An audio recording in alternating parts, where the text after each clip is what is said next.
नमस्कार। भूमि न्यूज पलामू द्वारा हूल दिवस पर विशेष कार्यक्रम परिचर्चा में आप सभी सुधी दर्शकों का स्वागत।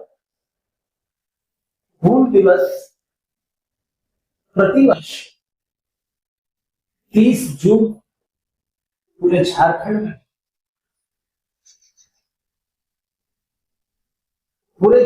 में इस दिवस को मनाने के पीछे कारण यह है कि 1855 में संताल हूल हुआ था, जिसमें सीधो कानू, फूलो जानो, चांद भैरव सहित कई लोग शहीद हुए थे। इस दिवस के बारे में यह भी चर्चा की जाती है कि हूल विद्रोह जो हुआ संतालियों का, उसमें 10,000 लोग शहीद हुए।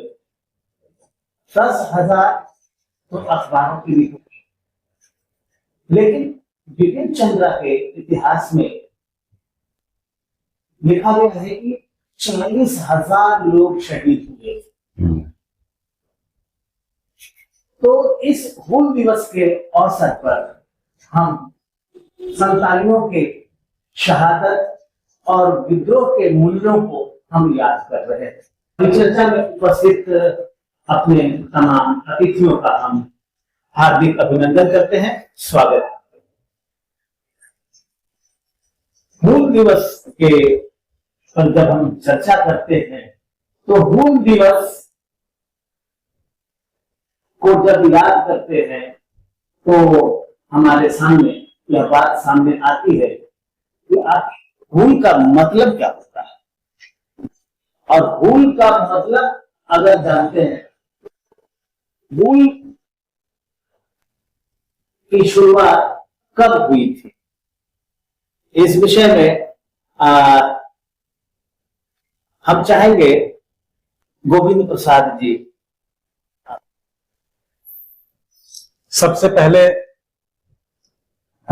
भूमि न्यूज के तमाम श्रोताओं को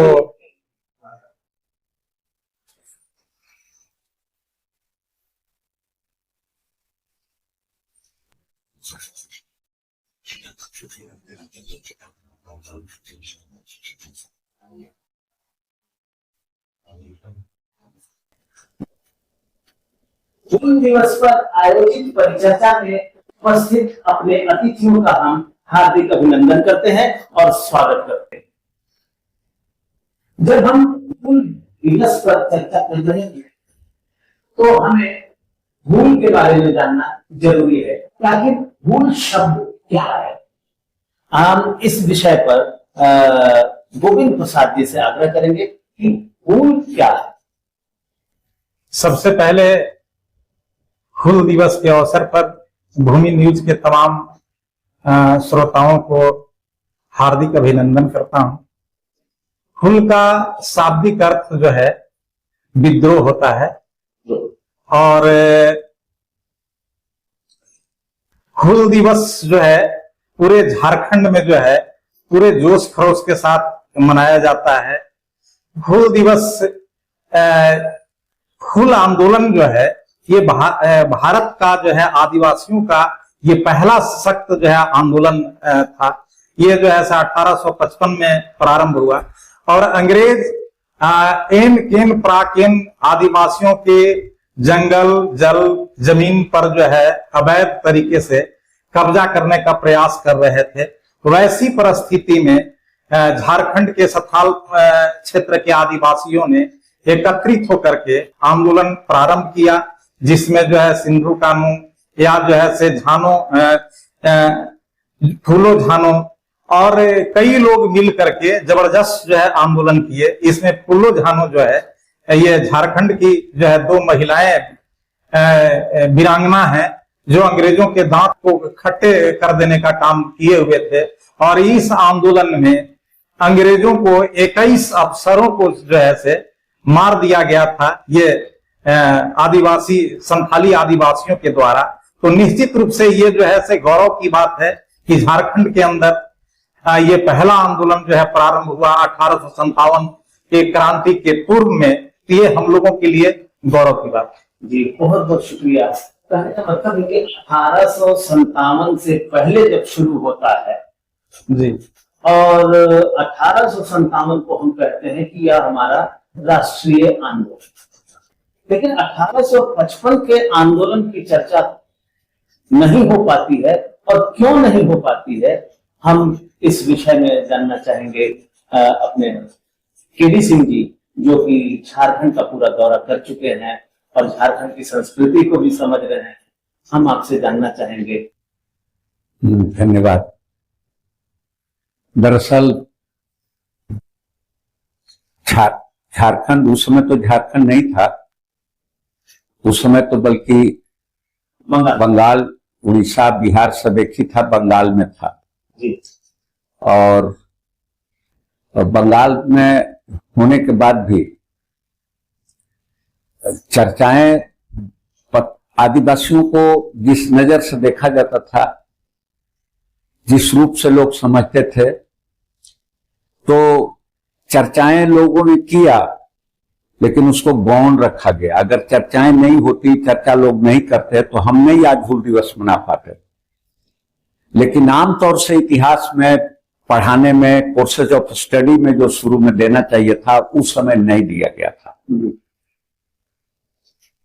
और हम राष्ट्रीय स्वतंत्रता आंदोलन 1857 को इसलिए कहते हैं कि उसमें देश के कई जगहों के लोग जो है से पार्टिसिपेट किए थे।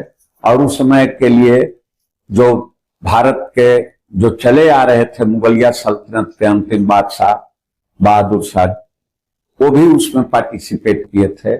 इसलिए हम कहते हैं, लेकिन अगर गौर किया जाए तो अंग्रेजों के विरुद्ध, जमींदारों के विरुद्ध और साहूकारों के विरुद्ध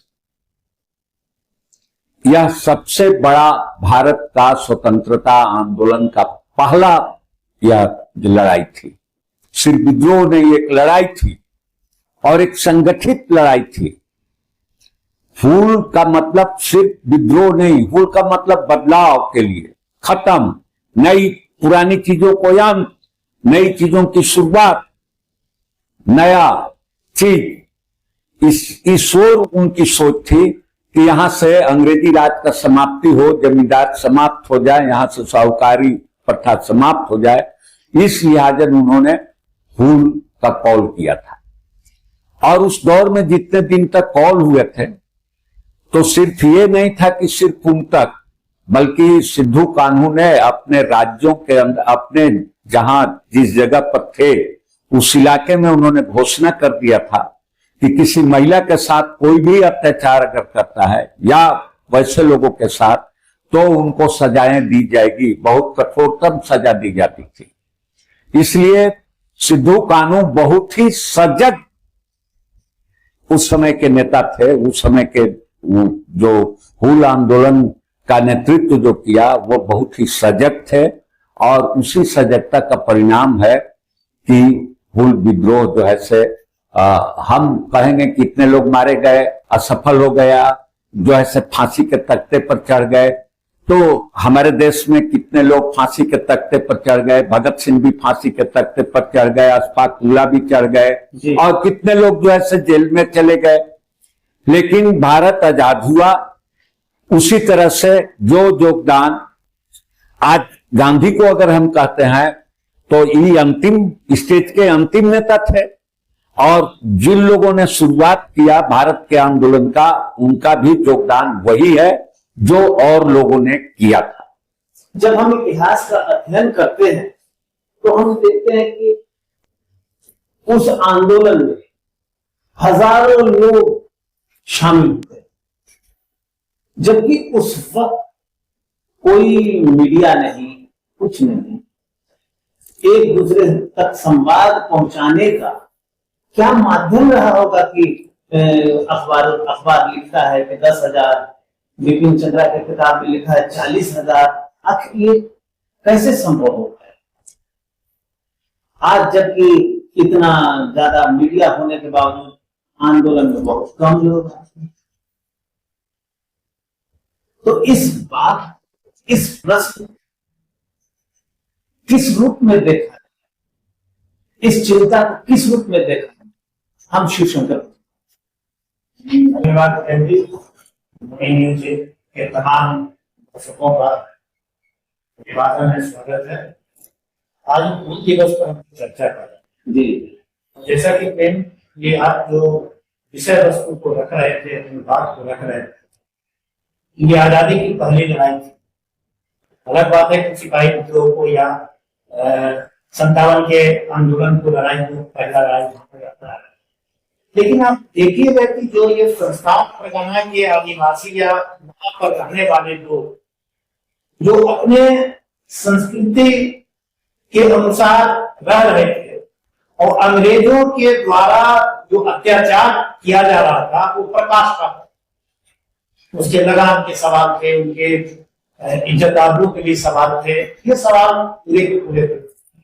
तो उस समय संस्थान परगना के इलाके के जो समाज के अगुआ दस्ता अगुआ, उनको लगा कि अरे कब तक ये शोषण के खिलाफ, मैंने शोषित हम होते रहेंगे, शोषण के खिलाफ हम क्यों नहीं करते, और अपने हक और अधिकार के लिए उन्होंने पहले संगठित हुए। एक दिन का मामला नहीं है। आप भिन्न भिन्न समाचार पत्रों में देखिए कि 10,000 लोग ऐसे शहीद हुए, कोई 40,000 लोगों की शहीद कर रहे, और जहां पर एकत्रित हुए थे उसके बारे में कहा जाता था कि लाखों लोग थे और महीनों कोशिश करके जैसे लोगों को जगा कर लोग आए थे और अपने मुक्ति के लिए और अपने हक अधिकार के लिए एक लड़ने की जो प्रवृत्ति थे उसके लिए आए। और उस समय चूंकि ना तो बिहार था ना तो झारखंड था, उस समय ये क्या कहते हैं, उड़ीसा भी इसी के साथ में था, बंगाल का हिस्सा, तो समझ सकते हैं कि बंगाल का हिस्सा था और पूरा का पूरा अभी जो वर्तमान झारखंड का क्षेत्र संस्थान उस इलाके में जब अभियान चल रहा था, तो समझिए कि मीडिया में या दूसरे जगह पर यह बहुत चीज नहीं जा रहा, लेकिन इस इलाके में यहाँ के आदिवासी, यहाँ के संस्थानियों ने इन चीजों को चिन्हित करके पूरा का पूरा अपने स्वाभिमान की रक्षा के लिए, अपने हक अधिकार के लिए पूरा का पूरा अपना राशन पानी लेकर इकट्ठा हुए और कहे थे कि हम किसी भी सूरत सल्तनत को स्वीकार नहीं करेंगे, हम अपने अंदर प्रकृति के गोद में रहकर हम जीवन जीते हैं और प्रकृति के अनुसार उसकी सेवा करते हैं, इसलिए हम तो किसी तरह का कोई लगाव नहीं देंगे।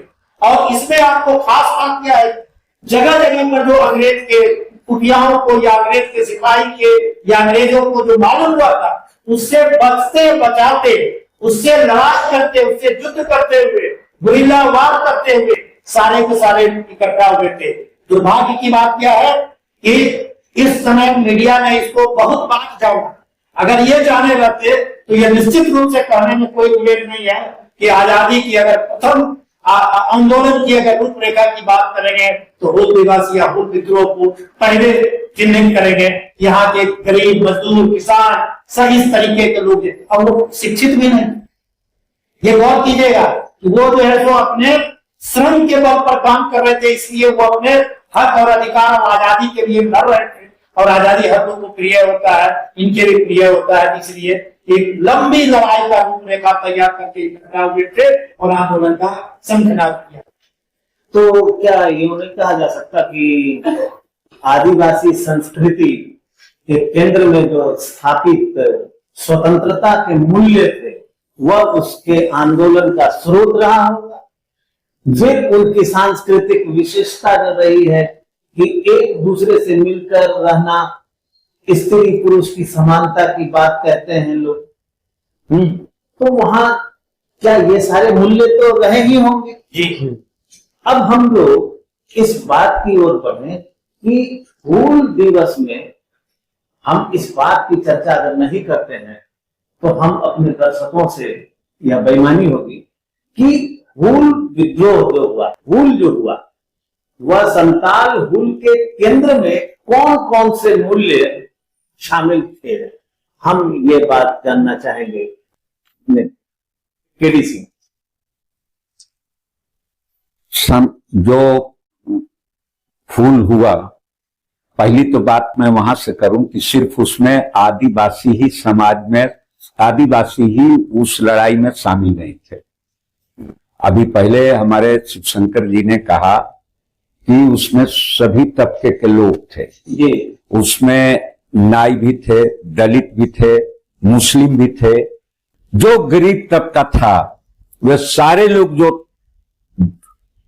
अत्याचार से, अंग्रेजों के अत्याचार से, उनके मुलाजिमों के अत्याचार से, दरोगा के अत्याचार से, जमींदार के अत्याचार से, जमींदार के मुलाजिमों के अत्याचार से, बड़े बड़े महाजन और महाजनों के अत्याचार से जो लोग त्रसित थे, जो लोग ग्रसित थे, जो लोग तबाह थे, वे सारे लोग जो है से उसमें साथ दिए थे।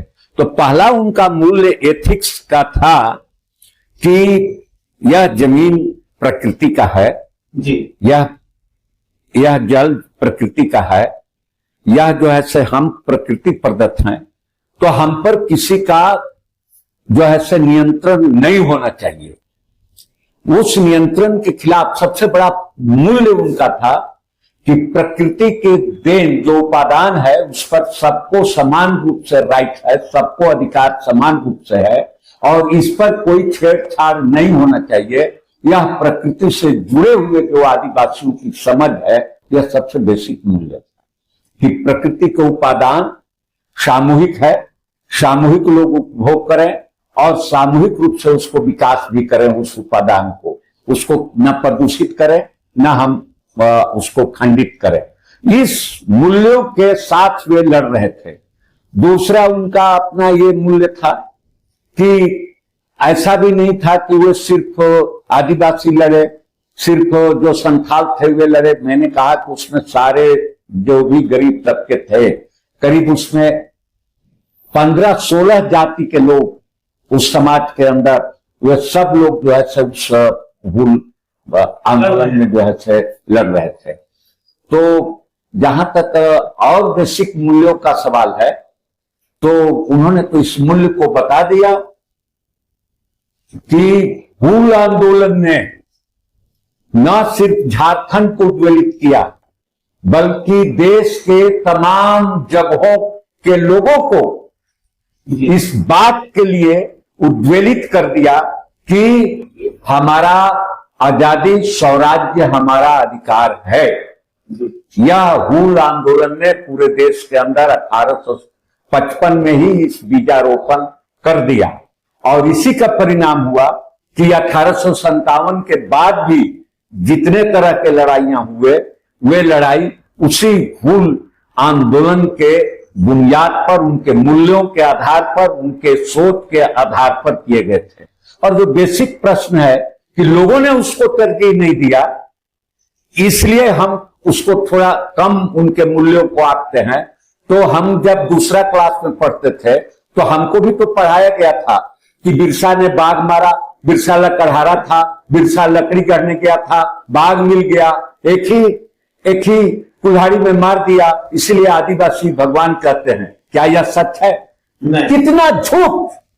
आदिवासी की गरिमा के खिलाफ, आदिवासी का मतलब कि प्रकृति के साथ सीधा जिनका संबंध हो, सानिध्य हो, प्रकृति में रहकर प्रकृति में जीना, नदियों की धाराओं से उनको गीतों का निर्माण हुआ जी, उनके आवाज, वे वन के जो अपने आवाज हैं उनसे उनके गीतों का संचार हुआ है। उनके गीत प्राकृतिक हैं, आप सुनिए तो उनके गीत प्राकृतिक हैं। उनके गीत में भी युद्ध है, उनके गीत में भी ममता है, करुणा है, दया है, कृषि करने के लिए लोगों को आगे बढ़ाने का संदेश है उनके गीतों के अंदर। इसलिए इन सारे मूल्यों को समेट करके एक संथाल जो विद्रोह हुआ, अगर इसको सांस्कृतिक रूप से, सामाजिक रूप से, राजनीतिक रूप से अगर हम देखेंगे तो मूल का रूप में मूल है कि इस भूखंड पर या पूरे देश या दुनिया के भूखंड पर प्राकृतिक उपादानों के जो मिले हुए हैं उस पर सबका अधिकार है और इसके लिए उन अधिकारों को अपना रखने के लिए लड़ने का जरूरत है। लड़ाई मूल्य है, चुपचाप उसको जीना, उसको मान लेना, यह मूल्य नहीं है। मूल्य है उसके लिए लड़ना और उसके खिलाफ करना, जो उस प्राकृतिक उपादान के खिलाफ।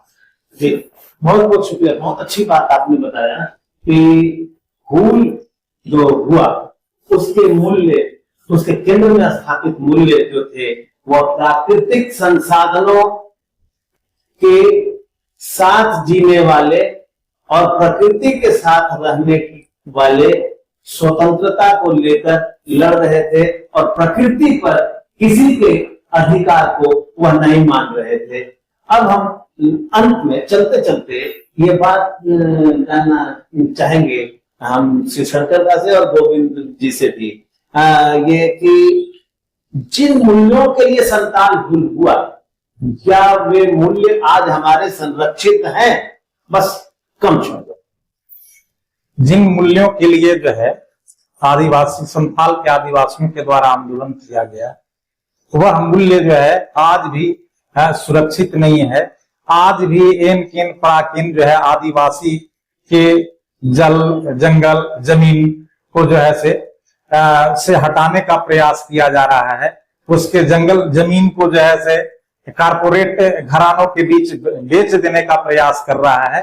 तो निश्चित रूप से उनके जो उद्देश्य थे आज भी जो है सुरक्षित नहीं। जी हाँ, और देखिए गोविंद जी और पीलीबाबू ने इसको विस्तार से रखे हैं। उस समय भी मोटा मोटी 2-3 बिंदु थे। एक तो शासन तथा जो अत्याचार हो रहा था उसके खिलाफ लोगों ने लगाम लगाए थे, उसके खिलाफ। दूसरा जैसे जो महाजनी प्रथा से भी लोग त्रस्त थे, उनके लिए जैसे उनकी बहु बेटियों के साथ में जो बदसलूकी होती थी उसके लिए एक आक्रोश उसके साथ में। आज भी वो प्रश्न बना हुआ, स्वरूप बदल गया। स्वरूप बदला कि जैसे गोविंद जी कह रहे थे कि वो ईस्ट इंडिया कंपनी आया, अब कॉर्पोरेट घराने जैसे इसके दर्जन नजर लगाए।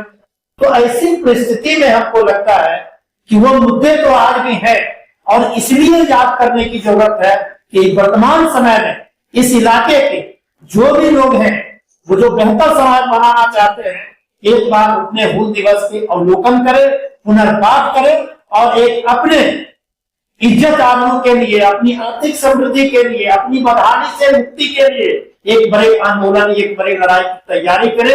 यही हूल दिवस के अवसर पर संदेश होना चाहिए और इसको जो बिंदु है इसको हम आम आवाज तक ले जाएं और उसके लिए जैसे एक बड़ी संघर्ष की तैयारी। जी बहुत बहुत शुक्रिया।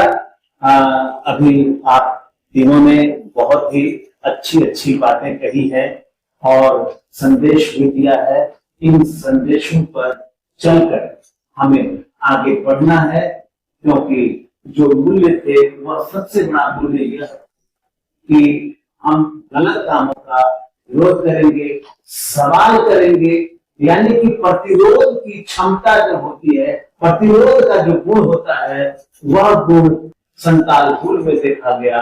और आज के दिन बोलने पर क्या हो रहा है आप समझ रहे हैं, और प्राकृतिक संसाधनों का किस प्रकार से दोहन हो रहा है वो सब आप देख रहे हैं, आप जान रहे हैं। जरूरत है कि संताल हूल के मूल्यों की सुरक्षा आज भी जरूरी है। धन्यवाद। इस वीडियो में इतना ही, फिर मुलाकात होगी किसी विशेष कार्यक्रम में। तब तक के लिए दीजिए हमें धन्यवाद।